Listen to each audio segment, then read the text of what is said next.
Bienvenidos a Neurociencia para vivir mejor. Es un podcast, un canal donde encontrarás contenido sobre los mecanismos biológicos, neurobiológicos. Hablaremos de emociones, de pensamientos y, por supuesto, de conducta. Nos centramos en el cerebro, en la evolución, en animales y, por supuesto, le damos un toque de estoicismo.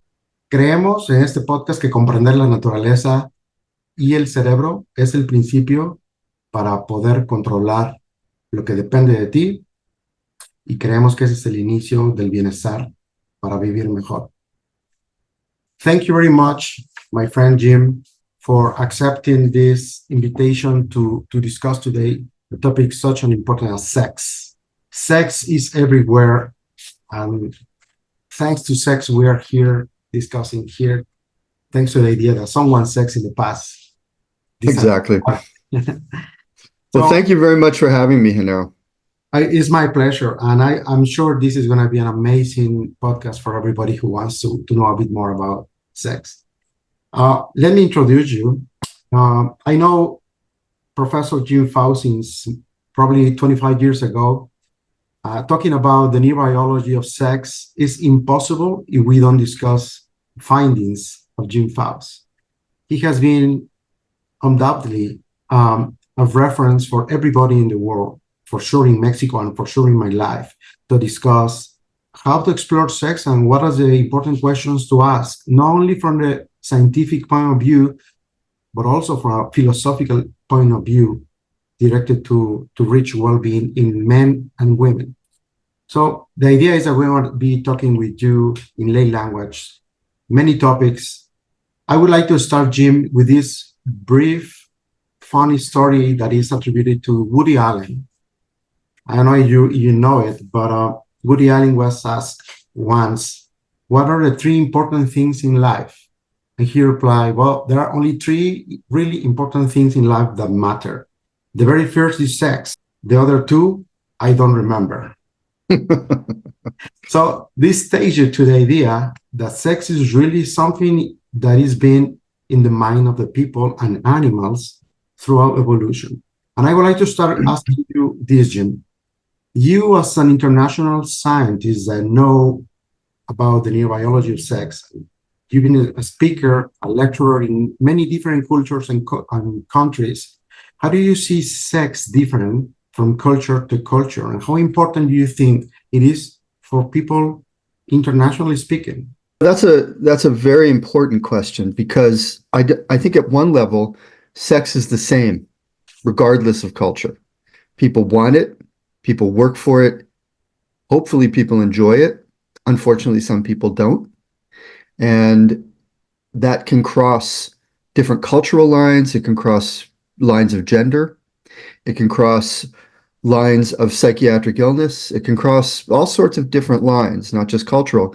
But the one thing that I do find from different cultures is the degree of repression of sexual ideas and sexual thoughts and sexual actions.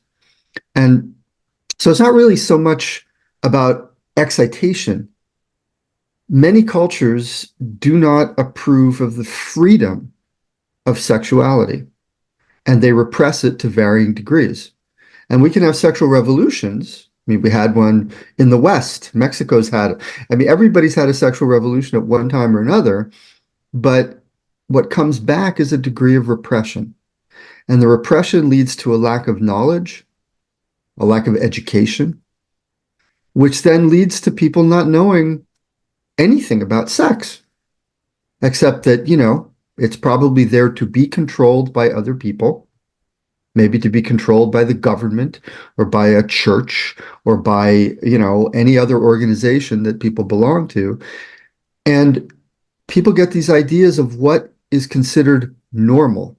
And by virtue of having that, you also have an idea of what is considered abnormal. And the abnormal is what gets repressed. Yet, Kinsey once said that the only unnatural sex act is the one that cannot be performed. And I think that is true. You look at Western culture where, porn is everywhere, and every type of porn is everywhere, and it's every fantasy that you could possibly think of. But we think we've invented the wheel. But we go back and we look at ancient Greek pottery, or we go back and look at ancient Turkish pottery or ancient Roman, bathhouse designs and whatnot on the walls. And sure enough, there's everything we've ever done.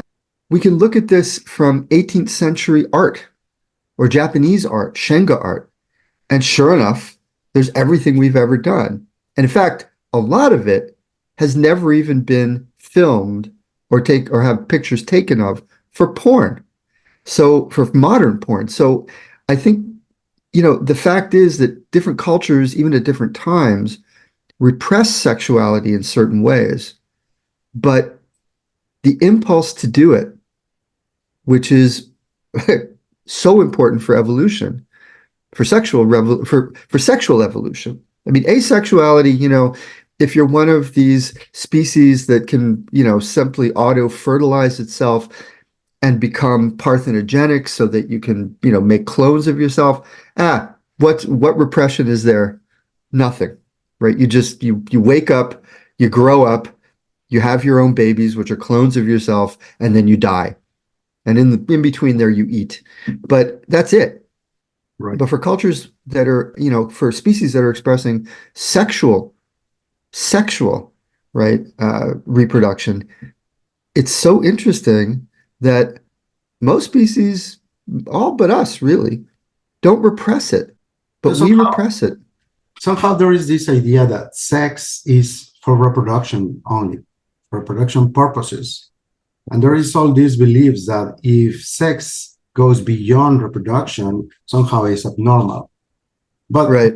Definitely we should talk about sex at least from 4 different points. Sex for reproduction and everything that implies about being a reproductive being. But also sex is related to what is eroticism to you, what excites you, what do you find like attractive sexually speaking, what is your sexual orientation. But there is another side of sex that is what roles you play or how you identify with the gender roles. And finally, how do you bond after sex with someone, developing pair bonds that make you feel that you love someone forever. So sex is not only the very act of intromitting and copulating and ejaculating. It's everything before, during, and after this act that takes you to experience many levels of consciousness and well-being at different levels and play a role and identity in society. And I think this is the main topic currently in society, that we want to put our beliefs in one single box, trying that everybody thinks exactly as we do. Even though the people that are a bit more progressive are trying to do the same. They're trying to take the beliefs from the other people to make them believe that everything is more open as people normally believe. So I would like to start asking you this. So sex, evolutionarily speaking, is for reproduction. Without this kind of reproduction, no one would be here, not even reptiles or before them, or maybe some reptiles will, but not many. So the question is, when we talk about humans, some humans want to have sex, but can't. Whereas some other humans can have sex, but they don't want to. How do you differentiate in the brain? How do you explain to people out there this dichotomy in being able to perform and not wanting, whereas you're able to perform? Right. I mean, that's a really big question. So what's interesting to me, I would even distill it down further, that sex serves 2 masters, and it serves these 2 masters equally. One is reproduction, and the other is reward, pleasure. And I think when we think about reproduction, there are plenty of people who have lots of sex and simply can't reproduce. Some of those are having heterosexual interactions, so they should reproduce. But, he may have a low sperm count, She may have ovarian cysts. So they have medical conditions which prevent reproduction. But for some reason, and it isn't really some reason, we know what the answer to that question is, but for some reason, they still want to have sex. Women after menopause still want to have sex. And some people say, why would they even want to have sex when they can't make babies anymore? Older men whose sperm counts go way down, why would they still want to have sex when they can't make babies anymore? Or when they don't even want to make babies anymore? And this, of course, opens you up to the notion that sex that is not reproductive is somehow abnormal. So homosexual acts come to be considered abnormal because they're not about making babies. Okay? Or people who claim to be asexual, who won't have sex with their romantic partners, although they'll masturbate quite a bit, but they won't have sex with their romantic partners. What's the point? Like, how would evolution favor that when it's not reproductive? Okay? So that gets at the other end, the other master of sex, which is pleasure and reward, right? So I don't know that animals would ever do it in the first place if it hadn't been attached to pleasure and hadn't been made a supreme pleasure. I mean, not just, oh yeah, I'm hungry, I need to eat, I'll eat anything. Oh, I ate something, now I'm not hungry anymore, so I'm okay, my metabolic rate is, now normal, I'm not searching for anything, I'm fine. Well, sex comes before that. And it does because it's attached to extreme pleasure. And so when sex exists for pleasure, there are enough individuals in a species that will do it reproductively to maintain the species just fine.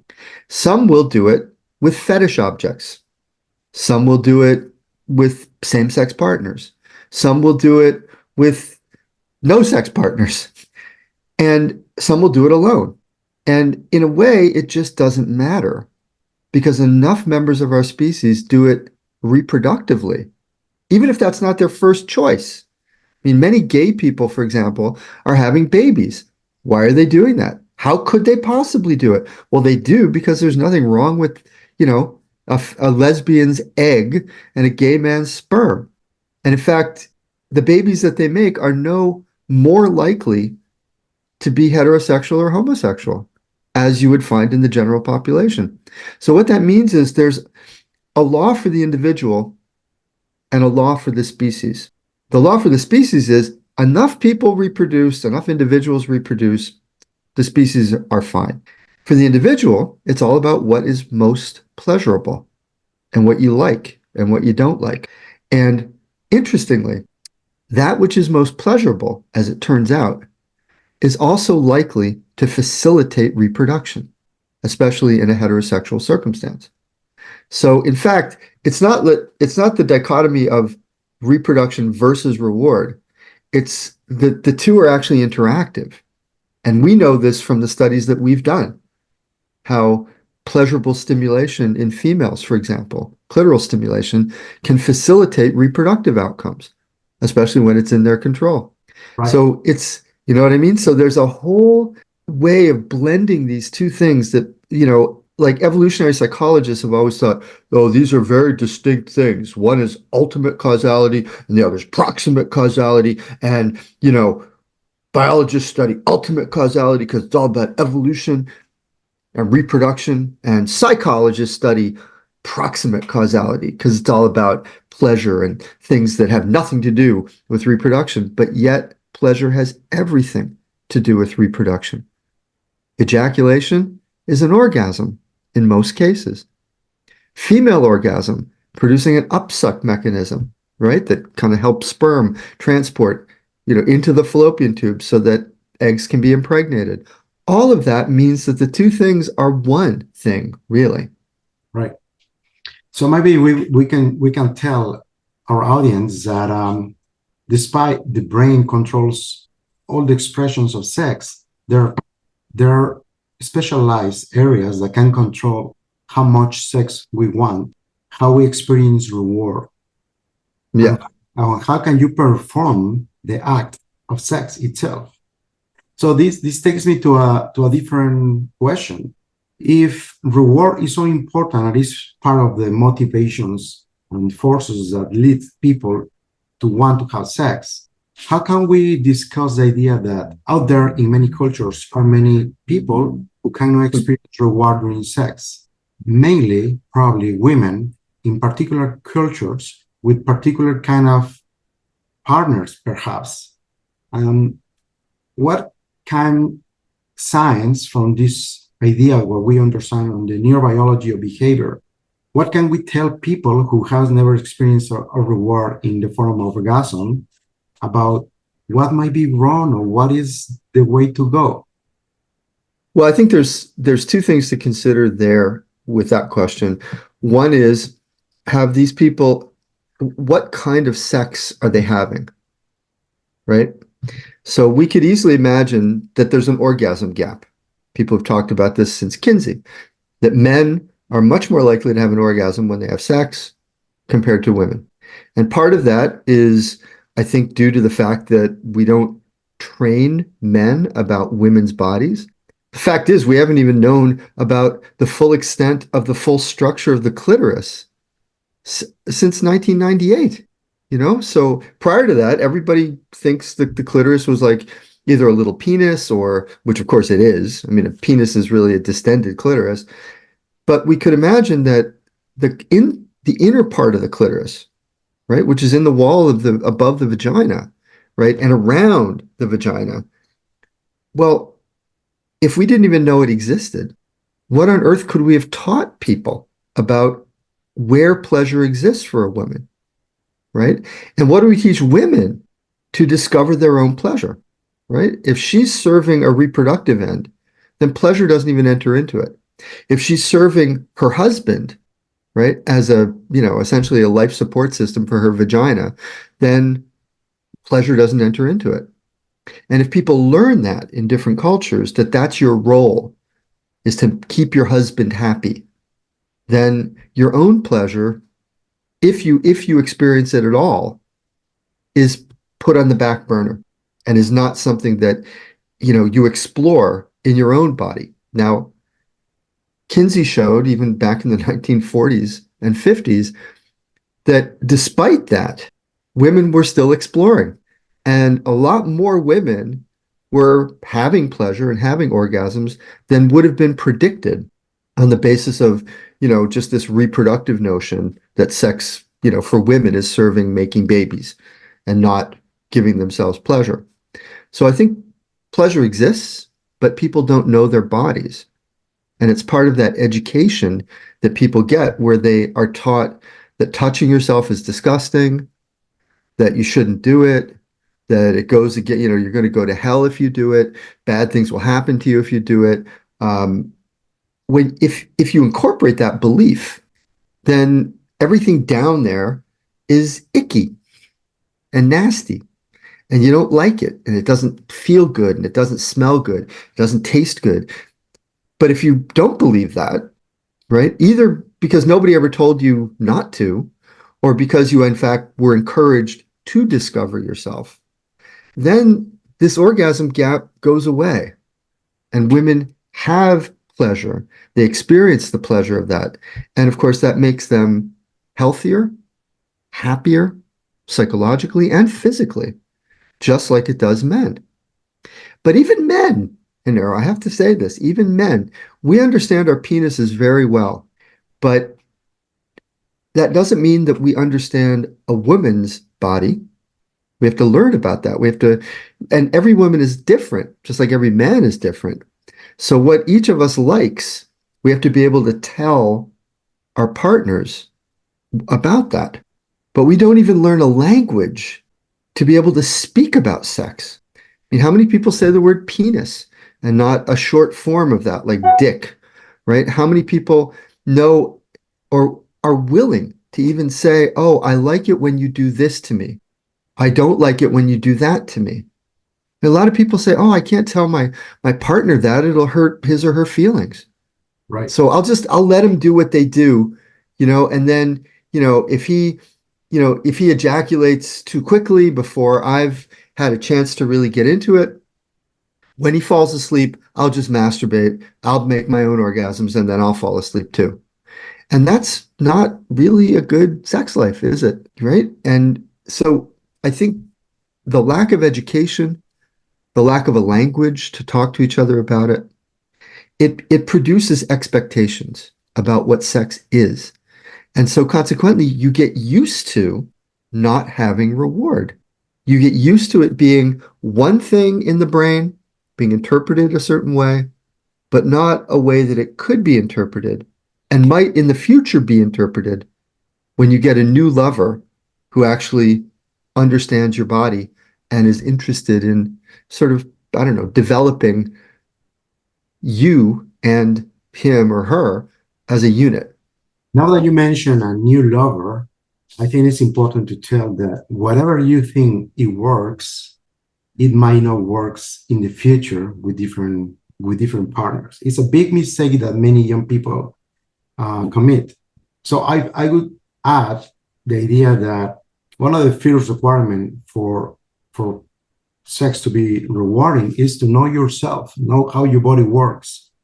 And secondly, being able to tell openly to your partner, how do you feel and what do you want? What do you don't want? Exactly. And third, don't assume that whatever you know that works is going to work in everybody else. So, well, and especially don't assume that what makes you feel good makes the other person feel good. Right. Right. And I think men have kind of assumed that for a very long time. It's like, well, it made me feel good, so clearly she must have felt good. But that isn't true at all. Most of the time, that isn't true. Right. How do you see porn regarding education of young people in what sex is about? Because porn itself explains very explicitly what the sexual act must be, and even what is the repertoire, the correct repertoire that should occur in a good sexual intercourse. Right. So is pro, or some people is against pornography, exactly because some people say it's bad educating the idea of what sex is about. What do you think about it? Well, I mean, porn, remember, simply serves as an adjunct to masturbation. And that's what it's always been there for. I mean, people look at it, they get aroused, they masturbate looking at it. I mean, this is as true of ancient Greece as it is today, right? And I think even the advent of things like 3D goggles and artificial intelligence and whatnot, it's all the same thing. It's kind of the same wine in different bottles, shall we say? Um, the good thing about porn and the liberating thing about porn is that it can show you what's possible. Okay?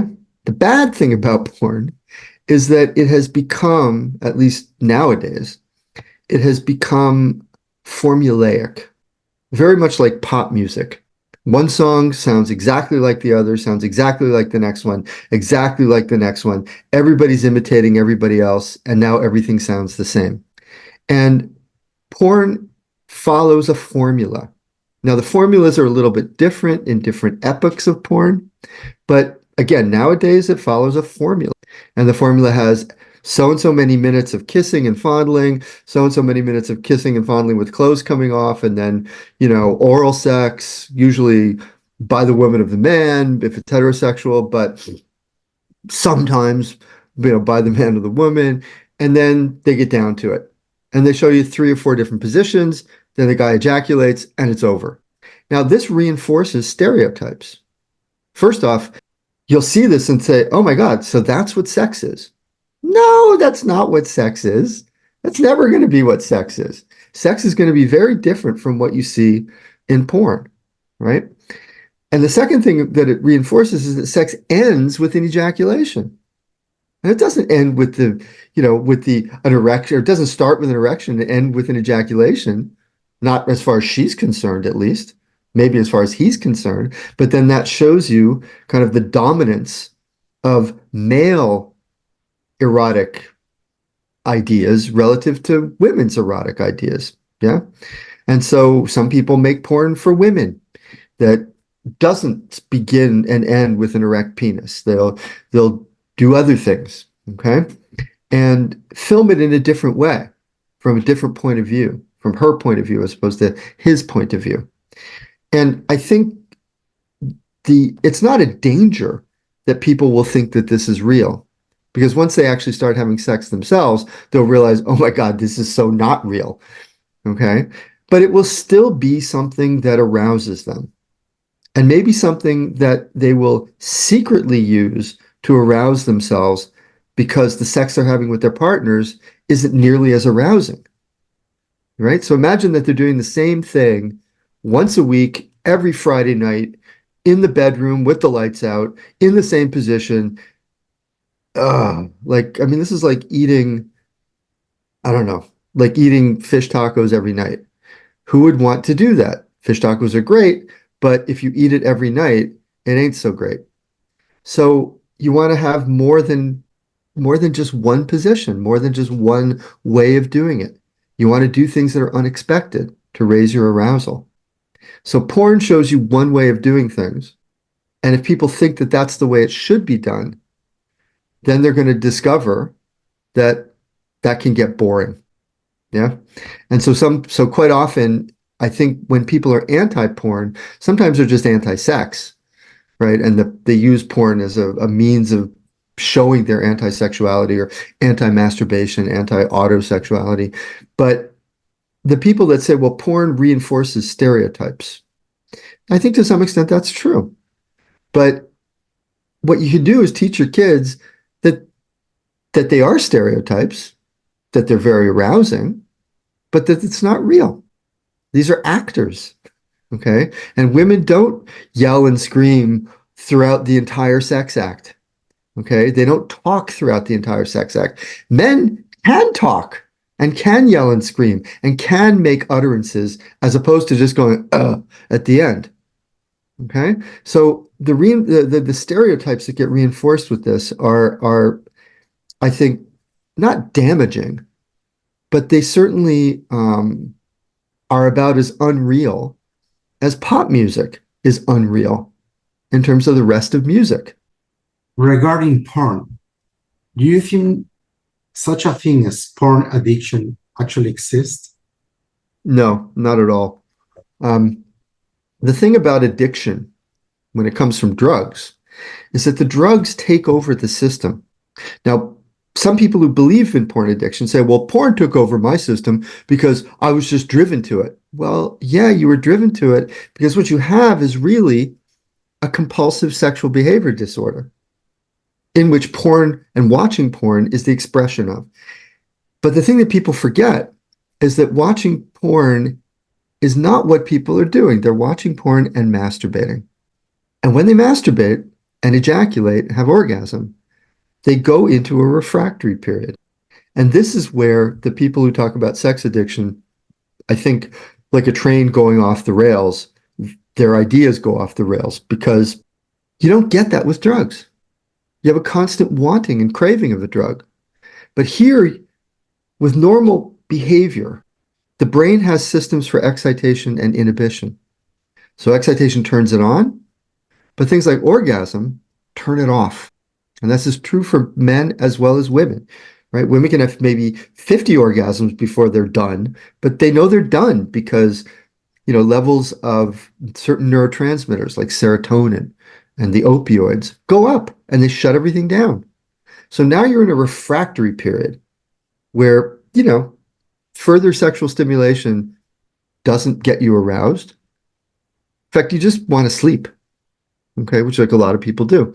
So in that state, which can last in men, for example, can last 24, 48 hours. In that state, when you try to masturbate again in a compulsive manner and you can't get an erection, people say, aha, see, I have porn-induced erectile dysfunction. No, you have orgasm-induced refractoriness. And if you wait 24 hours or wait 48 hours, your penis will return strong and healthy as ever.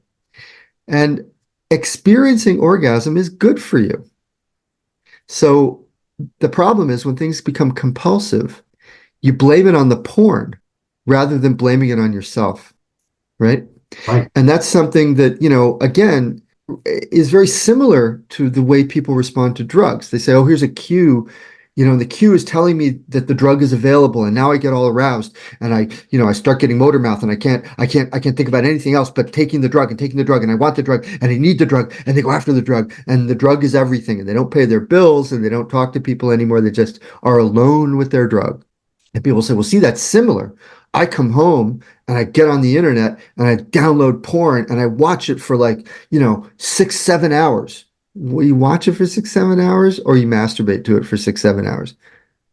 Because you can't ejaculate. And that's one of the first things to go when you're refractory. So you're masturbating and then you can't even keep an erection. And now you say you've got a problem, when in fact you're simply refractory. So behavior comes back. Whereas with porn or with drugs, what you have when you stop taking the drug, you have an effect that's the opposite of the drug effect. So for example, when you take heroin, which is really morphine, imagine that it reduces pain. So say part of the reason why you're taking opiates chronically is because you're in pain.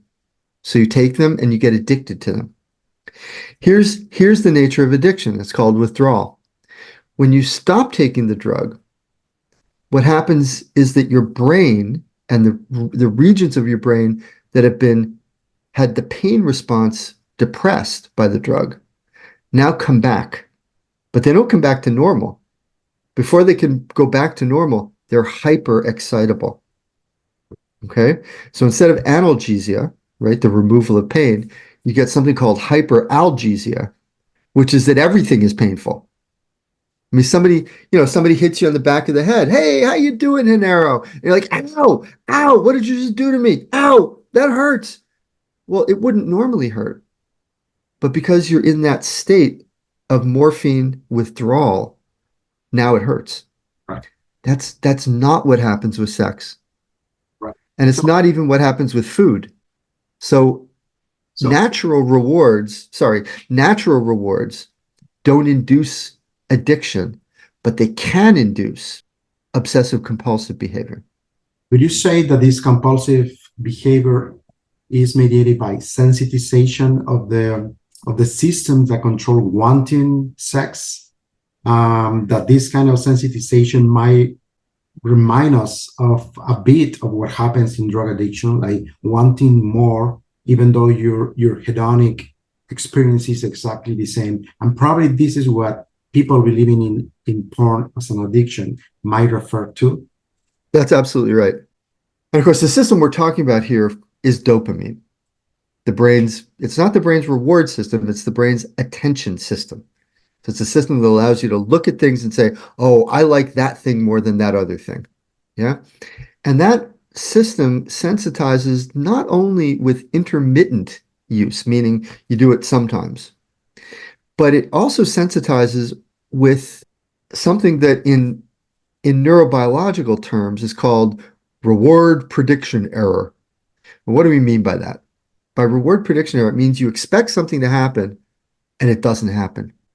And that turns on your attentional mechanism, because when you expect that it's going to happen and then it doesn't, there's a problem. And so your attentional mechanisms turn on to say, okay, wait, what do we need to do? What do we need to do? We can see this when, for example, you put money in, a pop machine, you expect your soda, your Coca to come out, and it doesn't. So what do?